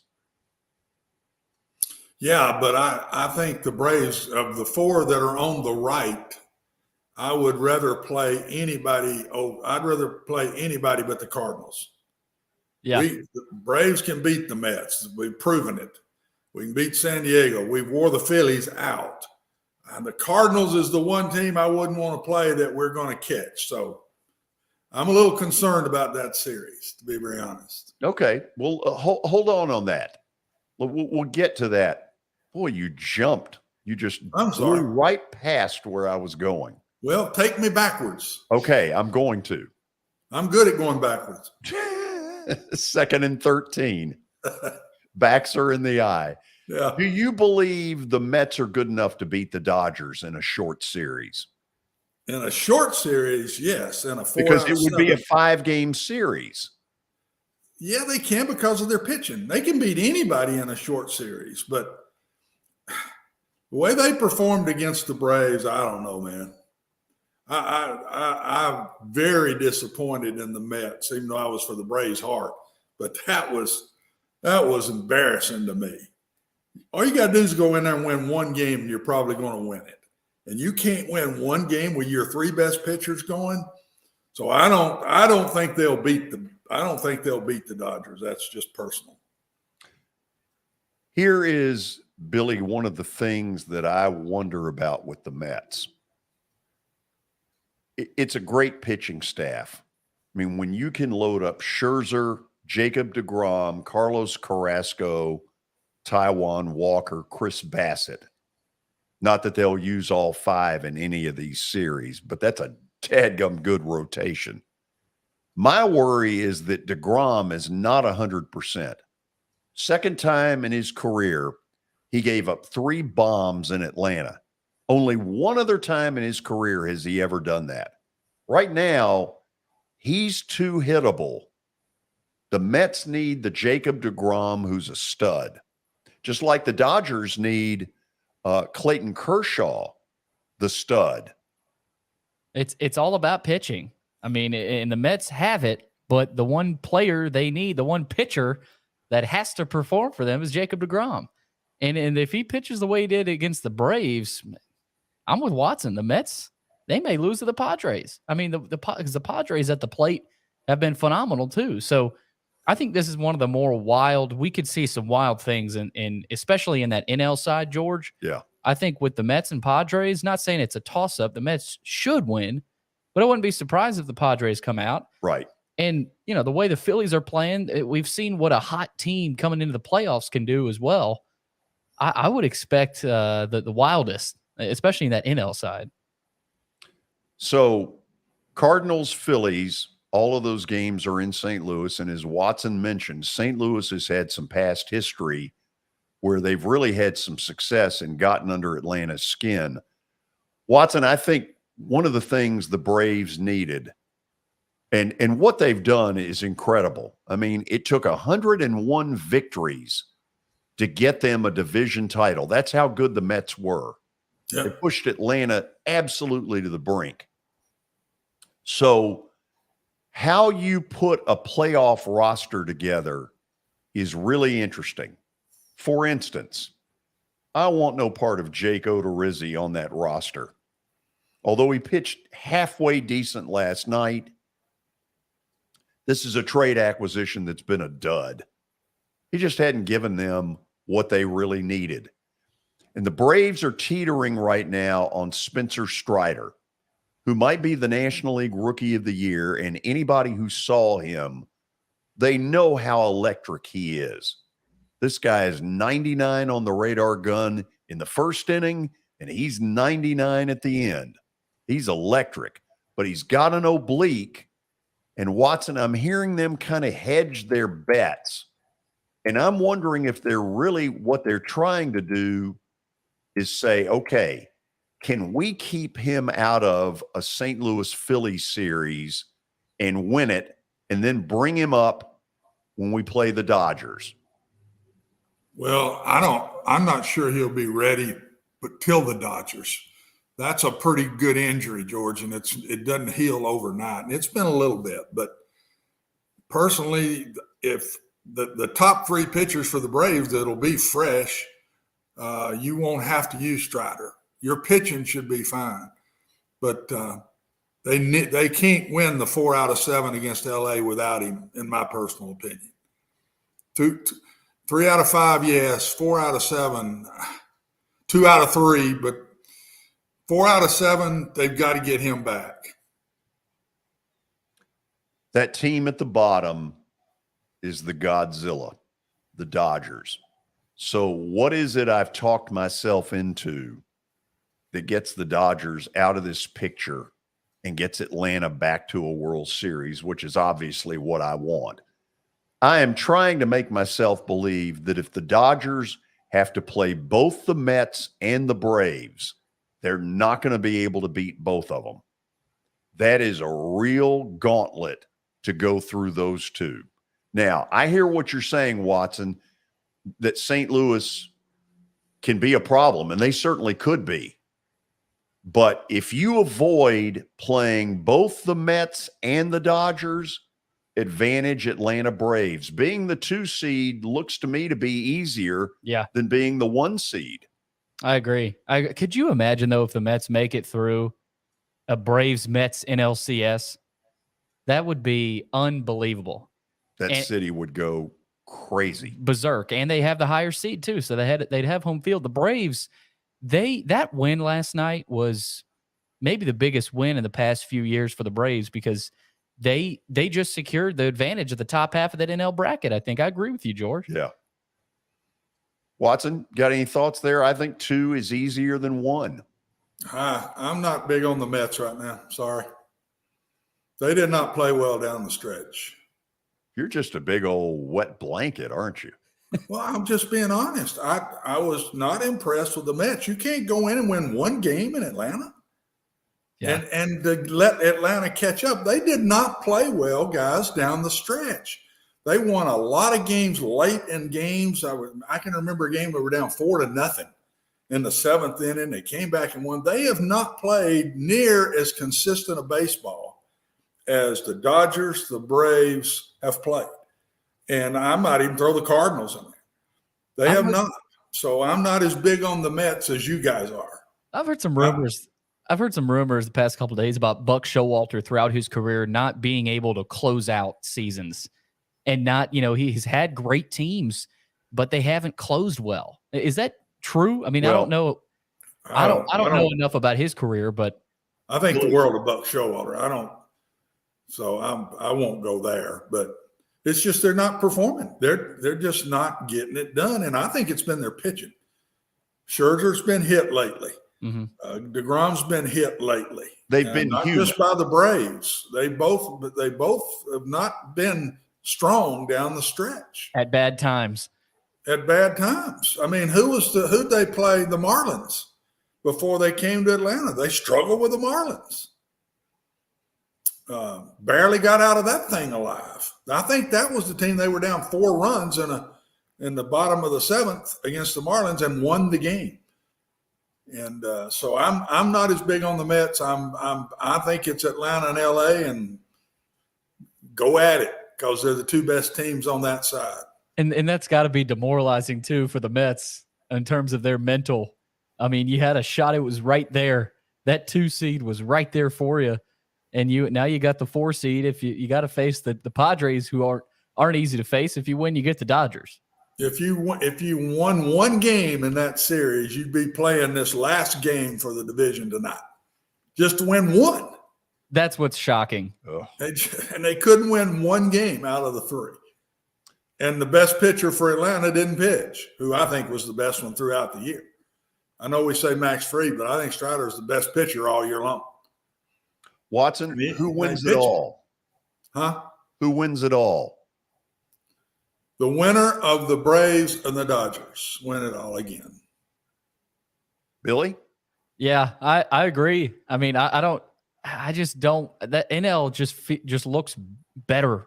I mean, it just looks better teams, more depth. And yeah, I think I like the Dodgers, and I'm not just saying this. I am a Braves fan, but there's something again in this picture right now. I'm looking at it. The Braves' path looks pretty good. Looks easier. Yeah. And now I could be eating my words here, but I mean, it looks really, really good for the Braves. Not going to say easy. I think all of you know where I'm going. And I'll tell you why I'm going there. Because they have a better bullpen than anybody else. Over the last 3-4 weeks, their bullpen has been lights out. And they've done it with no Luke Jackson this year, a Tyler Matzik who hasn't been anywhere near what he was last season when he was a postseason hero. Kenley Jansen, even though he just makes me crazy at times, has been lights out for about 3 weeks now. This Racel Iglesias, who was not all that good with the Angels, has been lights out with the Braves. AJ Minter has been pretty close to lights out. Bullpens are critical in postseason because you go to them earlier than you do in the regular season. Atlanta's got a better bullpen than anybody else. That's my story. I'm sticking to it. And they don't have Will Smith to worry about. Thank God. Oh, I know he pitched well at times in the postseason, but more times than not, he gave Braves fans heart attacks. So Watson, you wouldn't really give me a winner. You just sort of. I think it's the winner of the Braves and the Dodgers. And I can't pick that one. Why? Is there some mental block? I think you can flip a coin. I think the Braves are as good as the Dodgers. A lot of people think the Dodgers are better than everybody. I think the Braves are as good as the Dodgers. There's 2 things I love about that, though. Jansen now with the Braves and Freeman now with the Dodgers. Wow, will that be fun to watch? What a storyline. What a storyline to switch those two very important people. I will say, Freddie Freeman being on the Dodgers, look out. That could play a factor because Freeman, he knows everything about that Braves organization. And so I don't know how much of a factor it plays, but just keep an eye on that. Yeah. Okay. He's a winner. He's a winner. He shows up at big times. He did last year. And I just think it's toss-up city. And I think it'll be the Astros on the other side because I don't think the Yankees can beat them. I just don't think they can. It all starts Friday with these 3-game series. After the break, Plaster Bet of the Day. But first, we say hello to our buddy Brian Stewart, who joins us down at the bottom of the screen somewhere. Brian, how are you? Doing great, George. How are you today? Watson, Good. How are you? Had to find you there for a second. Let me show off this hat here, because it is officially 5 back-to-back NL East championships. I mean, how amazing is that for the Braves? Yeah. It's incredible. This was the hardest of them. Well, Watson and you guys were talking about it, that, the Mets struggled against the Marlins. And, I mean, Atlanta goes in, sweeps that series, has a tough game, the following night, against the Marlins. And then last night was it was gut check time. I mean, for them to come out and, just power their way through that game. I mean, it was a 2-1 game, but I mean, I think just like you were just talking about, George, it showed the power and strength of that bullpen. Just not allowing, they let people on base, but they didn't give it up. They bent but didn't break. And, that's what it's going to be all about in the postseason. And, I think there's some dangerous teams on both sides, but all through the year, especially the latter half of the year, the Braves have just shown that they have the strength in the bullpen. They have the depth throughout the roster to hit the ball. Anthopoulos made another fantastic move, bringing in Iglesias from the Angels. I mean, that guy right there should be our MVP. That's my personal opinion. Well, he's been pretty darn good, and they'll need him in the postseason. Yeah, I mean, it's and that's what I'm saying. Iglesias is pitching great, but I think Anthopoulos should be the MVP. He's, I mean, for the second year in a row. Yeah, I mean, it's ridiculous what he does at the cutoff. But George, I appreciate you guys having me on here today. Wanted to just hit on a couple things that we got coming up. Number one, we got the Haunted Hustle coming up. It's a 5K race that benefits Habitat for Humanity, Sumner County. It's a fun run. We have kids. We have Big Bird. I mean, we literally have every costume you can think of, where people come out and dress and run and walk, and they're pulling kids in wagons. Basically, we don't care how long it takes you to finish this race. This is just a fun run, and it's supporting a great cause in Habitat for Humanity, putting people that are in need into a beautiful home at a low payment on their mortgage. So I'm really hoping that we get a good turnout this year. We had 170 runners last year, looking to have 200 plus runners this year. So if any of you athletes out there that are listening to this show want to come out and benefit a great cause, and I loosely use the term athlete because Brian here will not be running as well. All my running days were in the Marine Corps. So, well, hold on a second, Brian. Let me ask one thing. Sure. If somebody hears this today, just simply show up Saturday. The race is on October 29th. And okay. It is at the streets of Indian Lake. We have runsignup.com is who we have our race posted through. So literally all you have to do is Google Haunted Hustle 5K in Hendersonville or Sumner County, and it'll pull it up. You can also find it on our Facebook page at One Stop Realty TN. We have it there. We have it on our Instagram, and it's at SumnerRealtors.com as well. It's a $35 race fee, so it's a minimal fee to come out and enter the race. You get a T-shirt with all the logos of the sponsors on the back, a really cool design for the Haunted Hustle on the front. It's a long sleeve cotton T-shirt. It's a very comfortable T-shirt to wear. You get a grab bag full of all kinds of goodies from the 30 different sponsors that we have. And you also get a participation medal as well. So it's well worth the $35 entry fee to come out, support Habitat, have a great morning, and just fellowship with everybody that morning. Beautiful. You got it all in, didn't you? I tried, George. I'm sorry if I ran over. I don't want to interrupt the bet of the day here now. No, God knows we don't need to disturb the losing trend. Brian, you have a good one. George, thank you, man. And yeah, let's get rested up for the first series coming up next week. Okay. Amen. All right, y'all have a good night. Okay. Plaster bet of the day has to involve SMU Central Florida because it's the only game out there. You got to do it. Got no choice. I've got a strong opinion. I'll give it to you next on Main Street Media Television.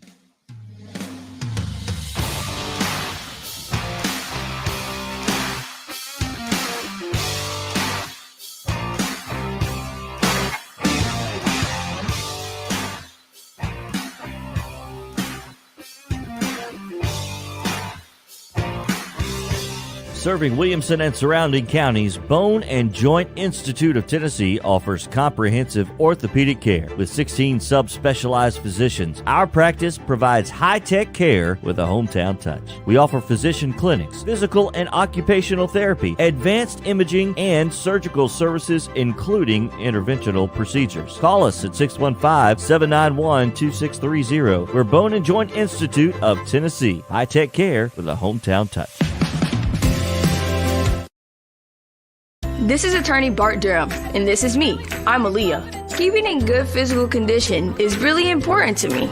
But when I had a wreck with a tractor trailer truck that hurt my legs so bad I couldn't work for almost a year, I knew I needed a lawyer that understood tractor trailer cases. So I called Bart.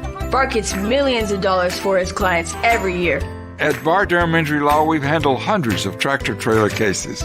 My dad and I want to help. Give us a call at 615-242-9000.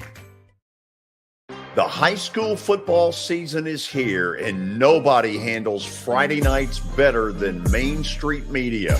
Here's Zach Womble with details. That's the name of the game here at Main Street Media and Main Street Preps.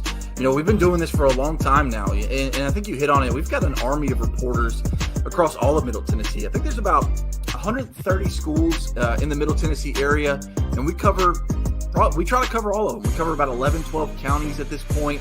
And those Friday night shows, we're gonna show that off. We're gonna showcase the talent that we have on the field with reporters across several mid-state games on the weekly basis. So, whether you're in Williamson County, whether you're in Giles County or Murray County or Montgomery or Robertson or anywhere in between, we're gonna have you covered from 6 to 11. Friday Night Live is presented by the Tennessee Highway Safety Office, where fans don't let fans drive drunk.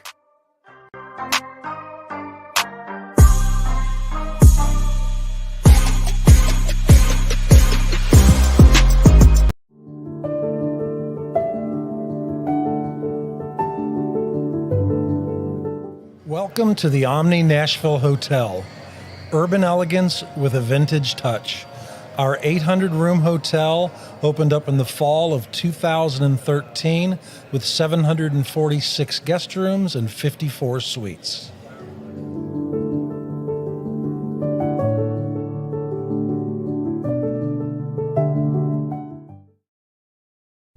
Hey everyone, I'm John English. This is Keith Wallace, and we would like to welcome you to John English Antique Sports and Cards in Shelbyville, Tennessee. We specialize in graded and ungraded sports and non-sports cards, vintage wax boxes, and unopened cases. We have a large selection of PSA graded cards. We also specialize in old sports collectibles, baseball, football, basketball, golf, and tennis. You can find it all at John English Antique Sports and Cards. We are happy to be associated with Nashville's greatest sports antique, George Plaster.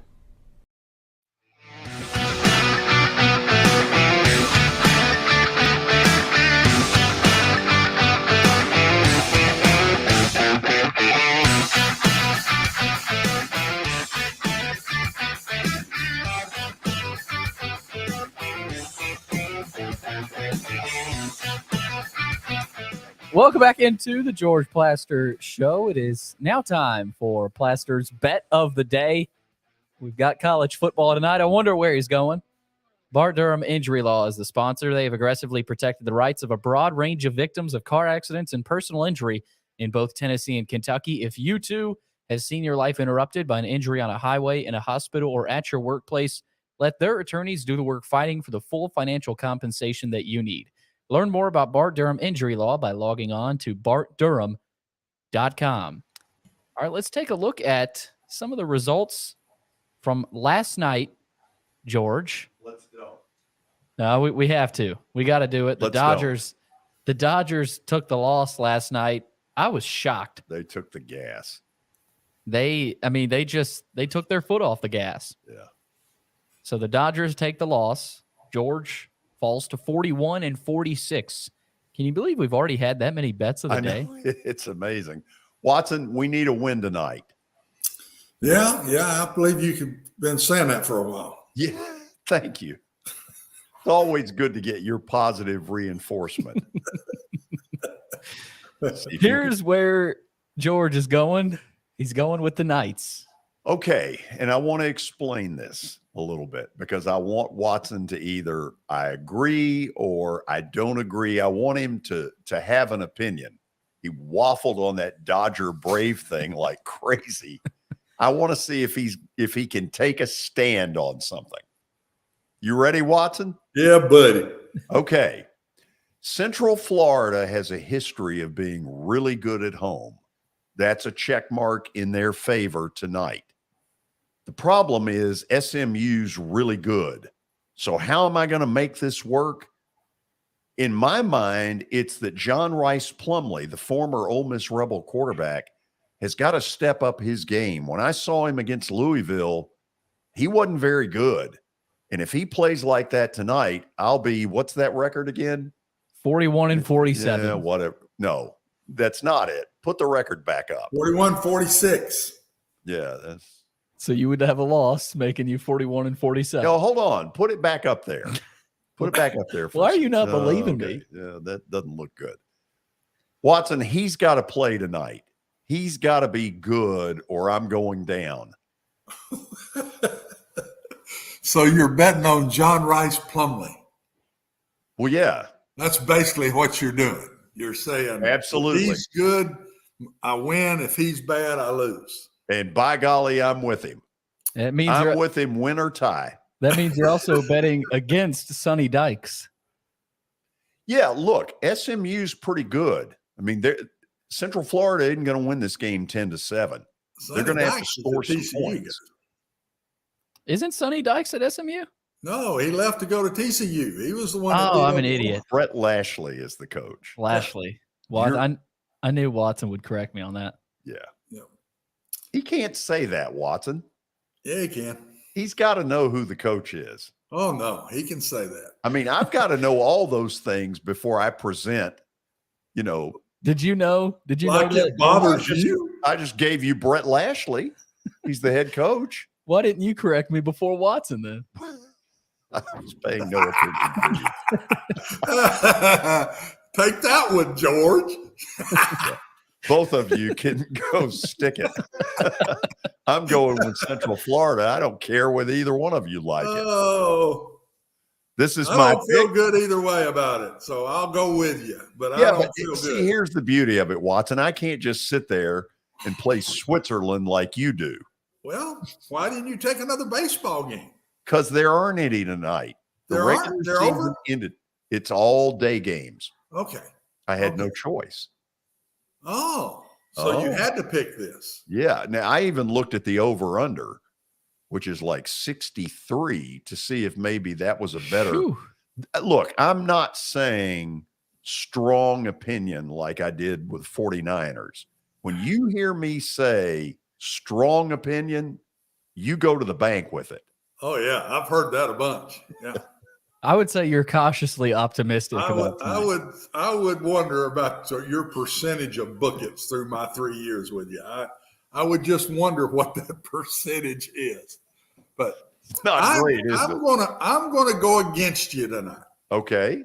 I'm going with SMU. Okay. I think that they've got a better offense and they'll score and they'll outscore them. So I'm going with SMU tonight. Man, this is going to be fun to watch. I'm more excited to watch this. We may have to roll this tape back tomorrow. The bottom line is the best thing I've got going, the games at Central Florida. Yep, that's true. You got 8 minutes to place your bets. Watson, behave until tomorrow. Well, watch the game. I'll be pulling for the Mustangs. See you later, Switzerland. How do you plan these? That's bad. That's bad. Billy. Bye. See you, Watson. Billy. George. Yeah, and improve your attitude as well. My Start attitude, supporting me a little bit. Oh, it's just Don't fine. always just support him. It's just fine. All of you have a good evening. We'll see you tomorrow on Main Street Media Television.